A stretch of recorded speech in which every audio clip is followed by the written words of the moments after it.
Please don't let it show.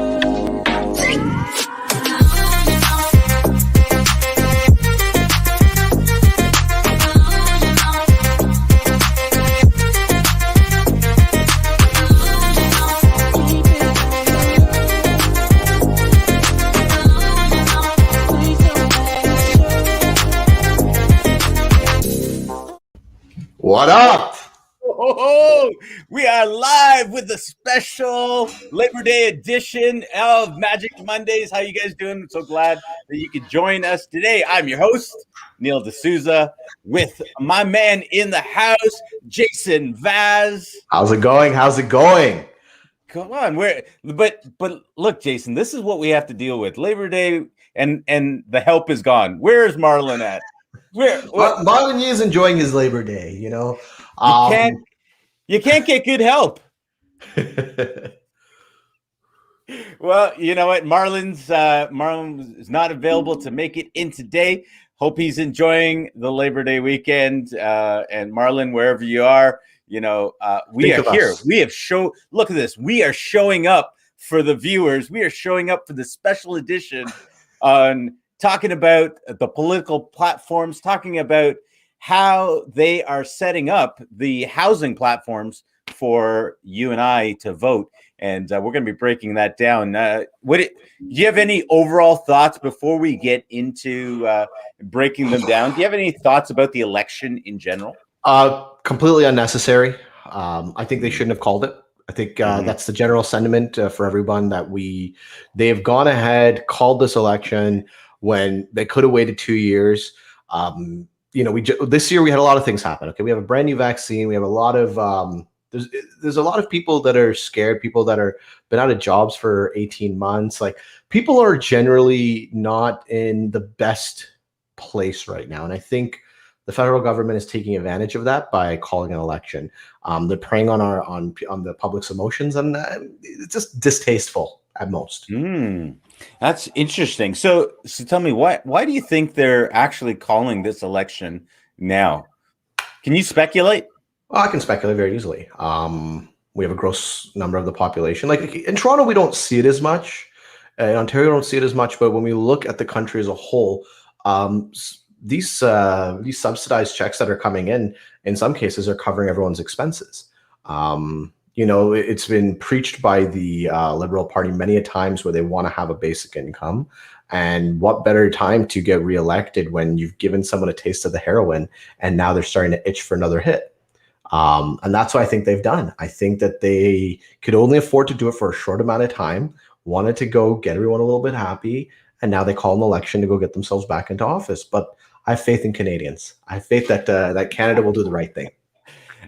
Honestly, I think that they're masterful in calling the election, because basically everyone has just kind of gone through summer. They've got some of their freedoms back. Everyone's getting out. They're enjoying that. They have the taste of getting some money put into their pockets, and now we've got an election. So hey, these guys have done pretty good. Never mind that we've been locked down in our homes for almost 2 years. But yeah, I think everyone's going to have a good taste. I pretty much think the Liberals are probably going to walk away with it, because you know, we can hope that that doesn't happen. But you know, we've all been disappointed. You know, we all saw the finale of Game of Thrones, and that was disappointing. And you know, like, why can't real life be disappointing?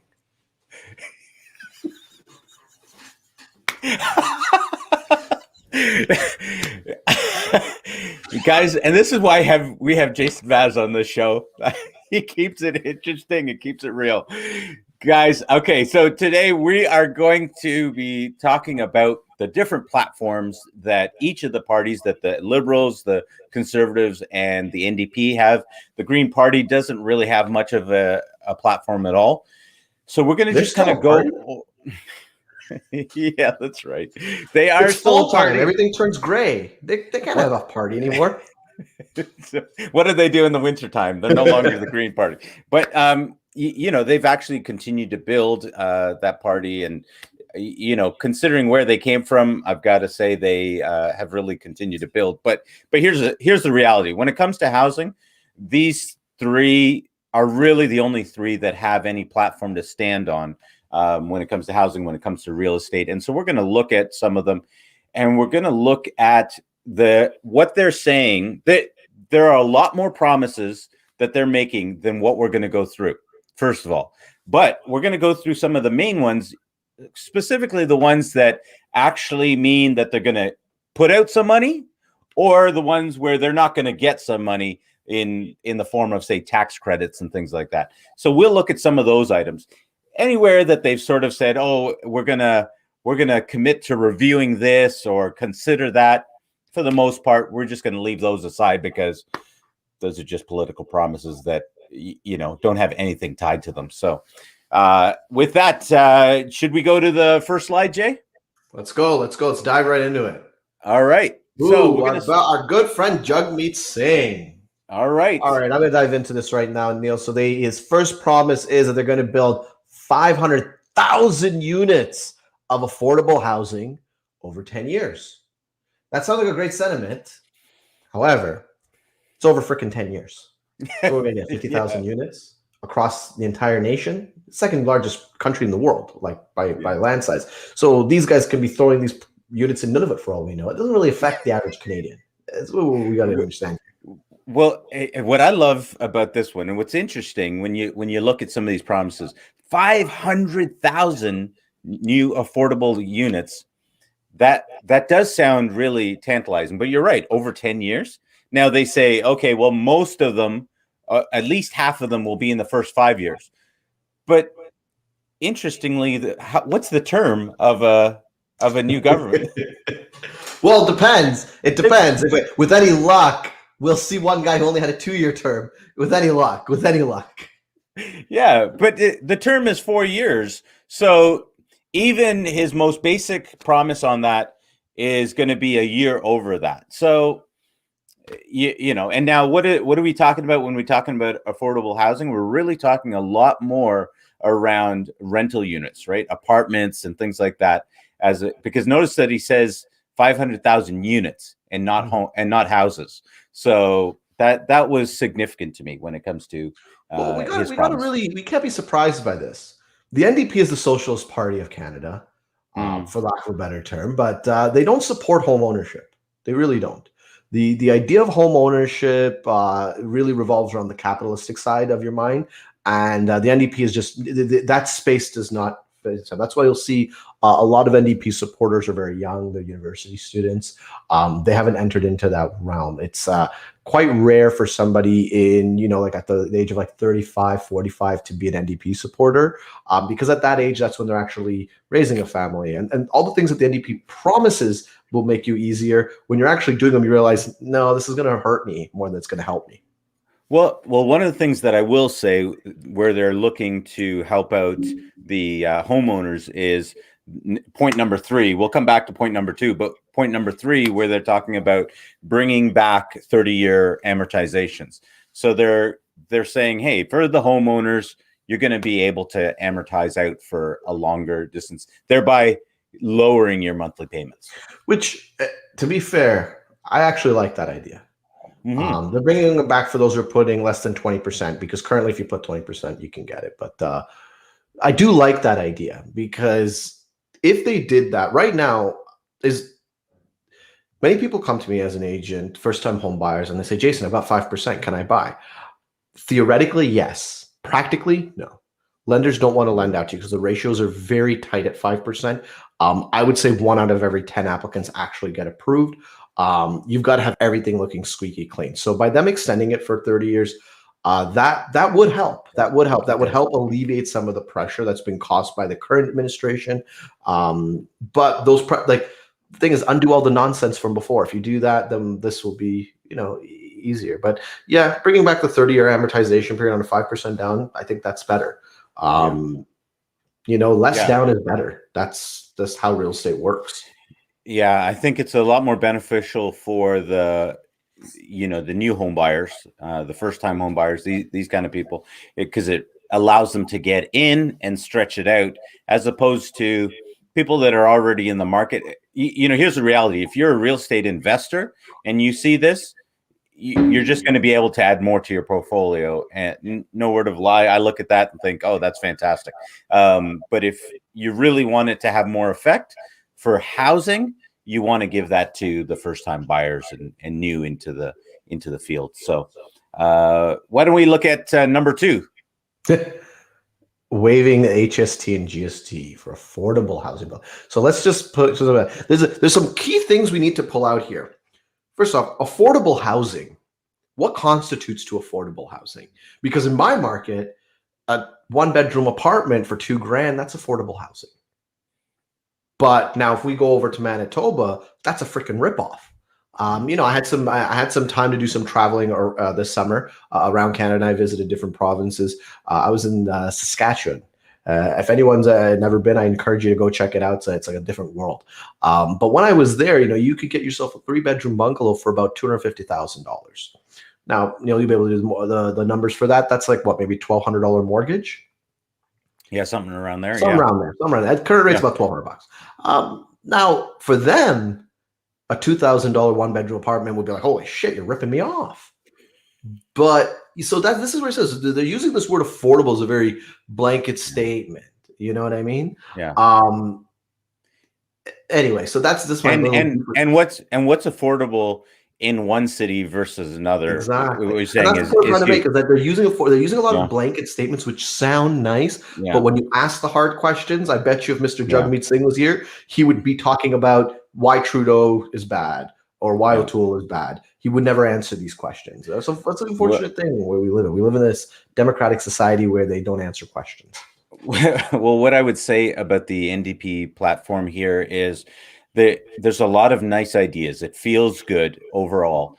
They want to do a fast start fund to streamline the application process for building, and some of these things, they're all nice sounding things, but there's no real commitment to any dollars, right? And the timelines for the one real item that they committed to is beyond what they actually have the ability to promise. You have to remember this is a party that during the last election couldn't balance their own books for their campaign. They ran a deficit on their campaign. Yeah. Who lent you money? I think at the end of the day, the NDP real estate platform, we know it's out there, and it's meant to aim towards people really that are looking for rentals, homelessness, these kind of things is really what they're targeting, because we know that 500 units is not enough for the country. 500,000 units is not enough for the country. It's not. It's 1 year of immigrants coming in when the borders open up. Maybe we'll put in all the refugees we just took in, and maybe we'll have a house for them for a little bit. But outside that's not. But I want to draw some attention. Waiving the HST on those things. Both Neil and I have supervised projects where we looked at the books, and we can both tell you that the HSTGST is like the smallest expense. Is it nice? Yeah, you know what? A penny saved is a penny earned. I agree with that, but it's not enough to incentivize a builder to build like affordable housing. And let's really call it what it is. It's low income housing. That's what they want us to build. They want us to build low income housing, which is going to turn a very small profit. Why would I do that when I can go and create an apartment building that's open to the market and actually turn some dollars? Why would we? And this is the thing. It's a smoke screen. It's saying, hey, look, we're doing this for builders. Builders aren't going to fall for this. What they need to do is let's get rid of rent control. Let's let the free market free. The builders will naturally come, and it won't cost the taxpayer a dime. All right. I think we've beaten that one. Let's move on to the next one. Who do we got next, Wyatt? We got to take it back for 1 second. 1 second. Wait. All right. We missed one thing quickly. 20% of the foreign buyers tax. Oh, right. I want to quickly just share with you guys. Foreign buyers make up 5% of all purchases. The foreign buyers tax only applies to those that are foreign buyers that do not move here. So it's not a discriminatory thing. It is strictly for those that are parking their money here. When we look at those who are actually parking it, it's a fraction of a percent. We're taxing a very small group. It will not generate enough revenue to make sense of it. Yeah, and the other item on that is that they are the only ones that are trying to create revenue they're not stopping it. They want to create revenue that way. Yeah. Can we just go to the Liberals? Because we'll come back to the Conservatives. Let's go to the Liberals. All right. So, Jason, you want to start on point number one, or Point shall I number start? one. So, new rent to own program. We talked about rent to own. We had a wonderful guest over here that dove Mark right into it. Vasilius. Definitely some questions were answered there. He was definitely on the side of those who are doing it for the right reasons and are a little bit better organized. The government stepping in, I can't say too much about it because they gave very little information on how they're going to construct this. What I will say is this. Governments don't tend to run things as effective as the private sector does. The private sector, when they're making this a nonprofit, we can tell you this is like, hey, you want to go get your license renewed? You're waiting in line. And it's like, it seems like every time you come into line, there's always one person at the wicket that has to go for their coffee break at that moment. The bureaucracy, or the wheel of bureaucracy turned very, very slowly. So I can't imagine this working too well. They've created incentive packages in the past that we've used. They work, but a lot of red tape. So with that one, I'm not going to praise or bash it. I just want to let everyone know there's a little asterisk there. There will be a lot of red tape to get that done. I can't imagine it'll be as good. It might be a prop up for those who are actually running rent to own programs for profit, because I think people will be waiting in line for this for 6 months, while the other guy can get it done in like a month and a half. Yeah, I thought this was actually a bit of an out of the box thinking for them, for the Liberal Party. I was I was actually quite impressed when I saw this, because I thought, wow, this is another way for people to do it. Now, for all the people that are already currently running rent to own programs as their business, I thought, okay, this is going to severely impact them. But now, one of the things that they say that's interesting is that the program, this is right out of their platform document, the program will be designed based on three principles. The landlord must commit to charging a renter a lower than market rate to help Canadians build up savings for down payment. I'm not even going to bother reading the rest of it, just that alone. So, but who does that? The federal government, or the previous owner, or the person who's they're saying the in a rent to own program, the person that's buying the property for them, they're the landlord, and what it says is that they are going to have to charge a below market rent. Interesting. So I'm not sure about you, but who's going to be running? Who's going to be running out to do that? So they're putting money in a fund and it'll never be used. That's the long and short of it all. We might, what we might do, buying in places like Windsor, places that don't have historically good equity gains. We're going to be sending a lot of people out there, because the only thing that's good about that is below market rents could still cover the mortgage. However, predictable gains would be advantageous for an area that doesn't normally have it, or setting people up to Sudbury, people up to Timmins, areas like that. I think will boom, but I think Toronto, you won't come in here. Yeah, thou shalt not pass. Well, let's go through this next one. Next one really quickly. First home savings account. It's just another way that they're looking to create an account to where you can use registered money or TFSAs. There's not really a lot of teeth in it, so let's just move into the next one. The Housing Accelerator Fund. I didn't understand this one. You know what? It's really just another one of their ways to give first-time home buyers tax credits. But it's money that they're actually going to allocate towards helping between the building and people buying. So I thought that was it's just another fund that they're talking about creating. Hey, we're putting money aside. Now here, number 4. This one I actually thought was very creative, because I think it addresses a couple of different issues. Multi-generational home renovation tax credit, where they are going to give you a tax credit if you have more than one family living in a home. If you're building this home or you're building add-on suites, garden suites, things like that, where another family can live, they're going to give you a tax credit. Now, what I like about that is they're incentivizing building more units onto existing, which means they also have to go through the process of authorizing all of that. But then the other side of it is that they are addressing a major issue that we have, which is elderly care. You know, people are getting older. Well, hey, if you're allowed to build another unit onto your home and your parents can stay with you, now you're able to provide support to your family members, which, just makes it easier, because we know that long-term care facilities are, there's huge waiting lists on all of these things, right? So that's what I was thinking about that. I actually have to give him praise for that. As for I will. I think I think he's going the way of his father, because let's face it, the people who are taking care of the elderly and keeping them in their homes, it's a lot of immigrants. I think that was made for the immigrant. It is. It's true. It's not a very, and I risk saying this, is not a very Canadian thing to do.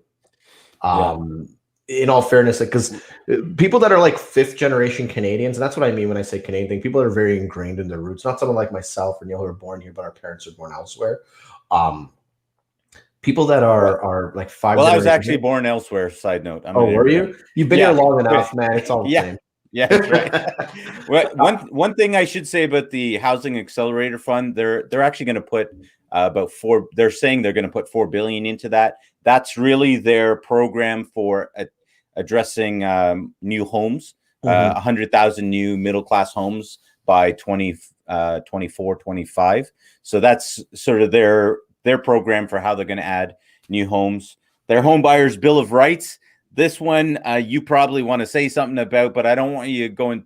We're going to do another edition where you get to tee off on this one. We'll skip over the home buyers bill of rights. This is the one where they want to ban, blind bidding.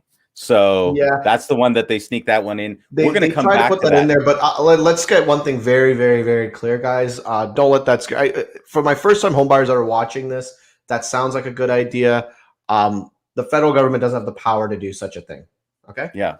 It's not going to happen, and if it does, it won't be the Liberal Party who puts that through. They just don't have the power to do that kind of stuff. It goes on a lot of rights on commerce, and it would. It's not going to happen. It's not going to happen. As for the Canada Financial Crimes Agency, this is the Liberal platform. They're going to build another government agency to do more stuff around money laundering. That's just part of the reality. Is they believe that you and I aren't able to root out these things. We're not smart enough for buyer beware, like to understand, and so we need the government to protect us. Is basically what they're saying. And so if you like that, then by all means. There's a couple of other things that they did that we haven't listed off here, but I want our viewers to see this. They also want to tax vacant properties. Oh yes, yeah. So the reason they want to do that is, again, it's to fight against parking money. That's all it is. They want to fight against parking money, and they're doing that. But unfortunately, when they do that, they expose people like Neil and myself, or people like you that are looking to buy investment properties. You have a 3-unit building. If one of those units is vacant, are you going to get taxed now? How do they monitor it? Like, a lot of questions being raised. Yeah. The other thing is that their commitments. We did the math here. This is going to. They actually did put the numbers out, unlike the NDP.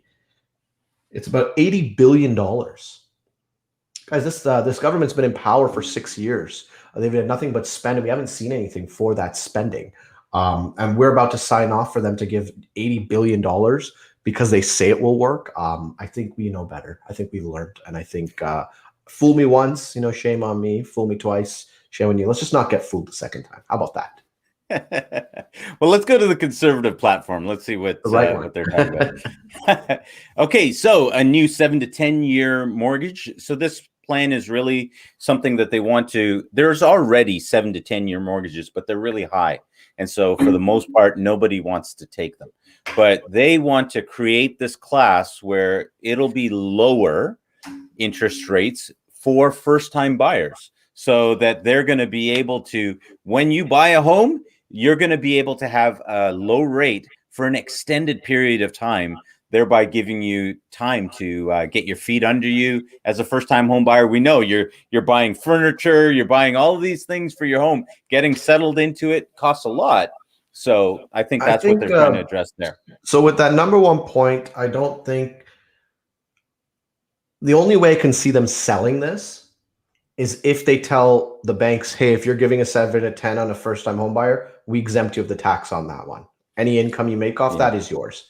That's the only way you can sell, because why would a bank commit to that? The other thing, there's a double-edged sword. Those who have locked into rates, right now we might be at the rock bottom, but you know what? 3 years ago, we thought we were at the rock bottom and people locked in. Right now, Marlon Yu is not here today, but him and I, a big part of our team strategy when we're approaching our previous clients is getting them out of their old mortgages and putting them into these newer ones that are at severely lower rates. So I like, again, good sentiment. There is a way of doing it. I just don't know what the execution will be. Yeah. Well, let's look at the next one. 1 million homes in the next 3 years. Now, what I like about this promise that they're making is they've said first of all, they've said 1 million homes. They've not affordable homes, but 1 million homes. And they've given a timeline that is within the mandate if they get voted in. They've got a 4-year term. Vote for them again. Yeah. Simple. So 1 million homes in the next 3 years. Yeah, there's something to be said about that.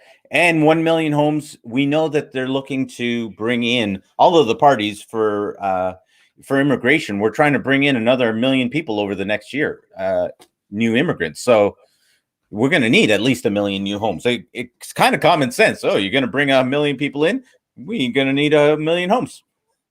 Now, the Conservatives are going to ban foreign buyers for the next 2 years unless you're planning on living here in that home or you're immigrating to that home. So they're pretty clear on that. No more foreign buyers for across Canada for the next 2 years. So I want to just touch on that again, going back to what I said about Jagmeet. Foreign buyers are only 5%. Now, that being said, if Canada's committing to 1 million homes, in 3 years, there could be, the floodgates could open. So it's almost like, hey, we're doing something really crazy that could really help, but we're also adding a layer of protection, because what good is 1 million homes if all of Southeast Asia comes in and just buys it all up? We're back at square one again. So I can see why they did it. I'm not a fan of penalizing the foreign buyers. We live in a globalized economy. I like things working that way. Well, I like point number 4. You want to hit on that? Let's do a drum roll. Point number 4, removing the stress test requirements for all mortgage renewals and amending it for business for self. So for renewals, meaning if you're already a homeowner, right now, there's no stress test if you renew with the current lender that you have. But there is if you move to another lender. So now they're saying, hey, whichever lender you go to, if you're renewing and you're not adding more money, you won't have to do that stress test. So it still allows the homeowner to go to shop, get the best rate, and not have to go through all of that hassle, which means that your current lender won't be able to automatically raise that interest rate on you, because they know you probably don't want to go somewhere else and have to go through the stress test. Now, this second part, amending it for business for self, that is a game changer. It's a game changer. The reason I even got into private lending was because of that one item, because there are so many people that work for themselves, contractors, all this, that do not even, I was even talking with a teacher who's on contract, and she can't get the same type of mortgages because she's on contract. Yeah. Now, I think we've got all of these things, but I think we really need to talk about who, as we're winding down here, I think we need to talk about who people should really consider voting for. And here's the real drum roll. Wyatt, can you bring us to our last slide? Oh. Who would you vote for? Of course, we've got, Cool guy D'Souza. We've got Marlon Yeeman or Aaron and Toole, or of course there is Jason Vaz with the black cat, as opposed to our current prime minister, who we don't need to say anything more about that. Guys, this has been an entertaining episode. We hope you like some of the breakdown. We're definitely going to get more into it. Any last words, Jason? I want to touch on one quick thing before we go. Now, guys, obviously the Conservative Party wants to eliminate the stress test. Some of you may be concerned. They're thinking that might be irresponsible. We want to keep in mind this is something that Neil and I know. Guys in the industry know about this, but the average person may not. Every lender has their own stress test on the back end. They're very good at governing their own money. All right. Banks don't want to lose money. They're not in the business of losing money. If you have any concerns, look at bank stocks over the last 30 years. They've performed very well because these guys know what they're doing. Allow people to govern themselves. And the reality is that the government doesn't need to come in there and add another layer of protection. There is such thing as overprotecting. And that's what the stress test has done. It's put a chokehold, and it's not stop the market. In fact, all it's done is penalize first-time home buyers. And really, I feel like to answer your question going forward, I think the only party that has a realistic plan for this country is the Conservative Party. And I think we got to look at the tangibles here. There is a wealth of people out there that are looking to buy homes, looking to start that chapter of their life, that are being side railed by stupid policies. That's what it's come down to. Don't blame it on foreign buyers. Don't blame it on, people are bidding wars. It is simple and plain. It is supply and demand.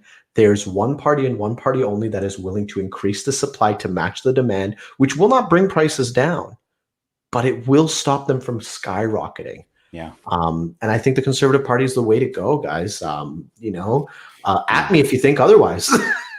Yeah, on this platform, I mean, there's obviously, we know Canadians, you guys have a lot of other items that are important to you, but when it comes to real estate, when it comes to housing, it's pretty clear that the Conservatives are the only ones with a real plan to actually tackle the housing crisis. So with that, we're going to have more for you guys in the weeks ahead, but that's our show for this Labor Day weekend.